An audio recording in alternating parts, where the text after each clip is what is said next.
You know, it seems like all of my friends are on social media, and I don't blame them.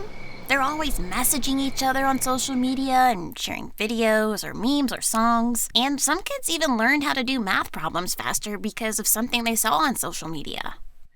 My parents don't allow me to use it, though. They said that social media can be bad, but why is that? Is it just my family that feels this way, or do other families feel the same way too? I wish someone could just give me an answer. Whoa! Hey! What's happening to my computer? Hey! Hello? Is my microphone on? Oh, there you are. Good to see you. I think I can help you answer your question. I have a couple nieces about your age. I understand that you're confused by why your parents aren't letting you use social media. When I was your age, I had similar questions, and although I can't speak for them, I can tell you how we use social media in our family. Our family does use social media, and we use it for a lot of the reasons that you mentioned. Whenever we have a trip coming up, we like to start a family group chat so that we can talk about the things that we want to do, where we want to sleep, and what we want to bring. But our family has rules about social media too. Together, we decide which social media apps we should use. There are a lot of different apps out there, and not every one of them is appropriate for us.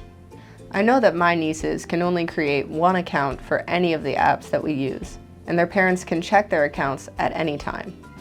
It's not that their parents don't respect their privacy, it's so that they can ensure that my nieces are staying safe online. And finally, if the girls want to add friends to their social media, they must know these people in real life. My nieces also need to check with one of their parents first before adding new friends or before posting something. I know that their parents are not trying to stop them from expressing themselves. They're just making sure that my nieces don't say anything that might get them in trouble. Not every family is the same, but every family wants the same thing, and that's for everyone to be cyber safe online.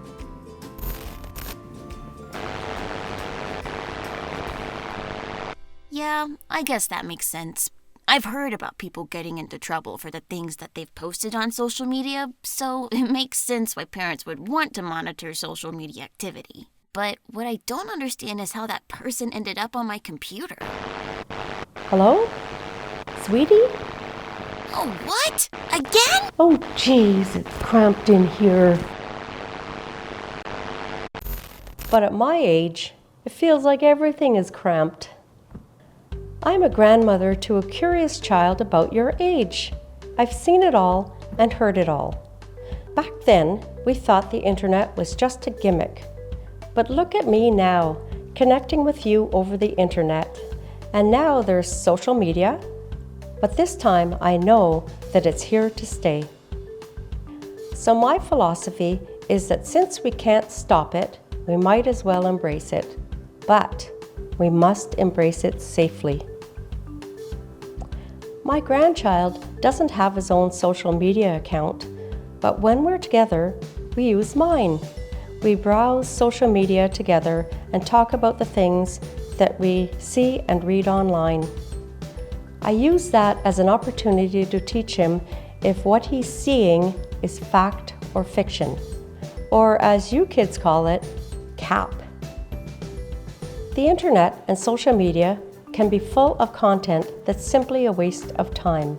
I'm talking about the videos that never get to the point, or advertisements for products that are scams. It's important that when my grandchild and I are browsing social media together, we decide together what's good and what's bad.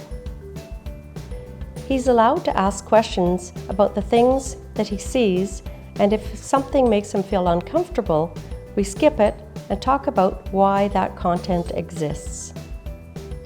I know that when the time comes and he's allowed to use his own social media account, he'll be able to use it responsibly. I understand where you're coming from though.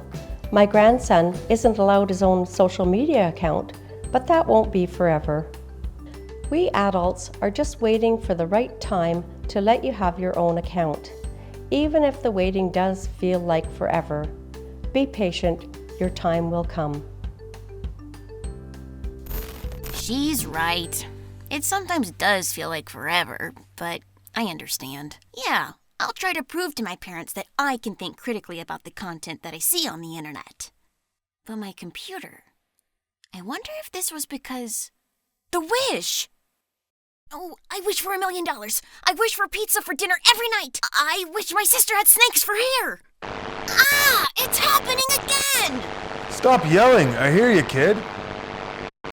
Look, I know you're really excited about joining social media. My kid was too. She just signed up for her first social media account, but not without her mother and I being there as she signed up. I know it sounds overbearing, but hear me out. There are some scary things that can happen on social media. When you download a social media app, you need to understand the terms of service. It's like agreeing to rules around the house, except the words that the apps use can be very confusing, even to us adults. The app might want to use your device camera and record you, even when you don't want it to. Or the app might want access to all your pictures, videos, and personal contacts, things you might not want anyone else to see.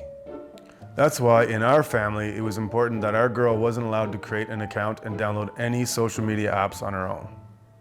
Mom or dad needed to be there to make sure that the app was safe and that she didn't accidentally agree to something that she might regret later. But the most important rule in our family is that we need to be honest with each other. If our girl sees or reads something that doesn't feel right, she needs to be completely honest and talk to us about it.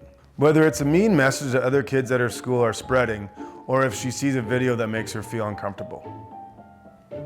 At the end of the day, her mom and I aren't there to get her in trouble or make her feel bad. We just want to know how we can help or if there's anything that we can explain.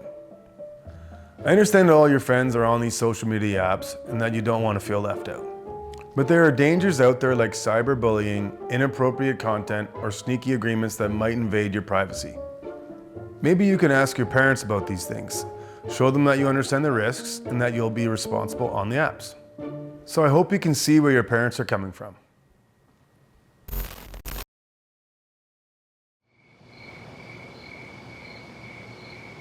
I still feel sad that I'm not on social media yet, but I think I understand why. There are a lot of dangers on social media, and my parents are just worried about my safety.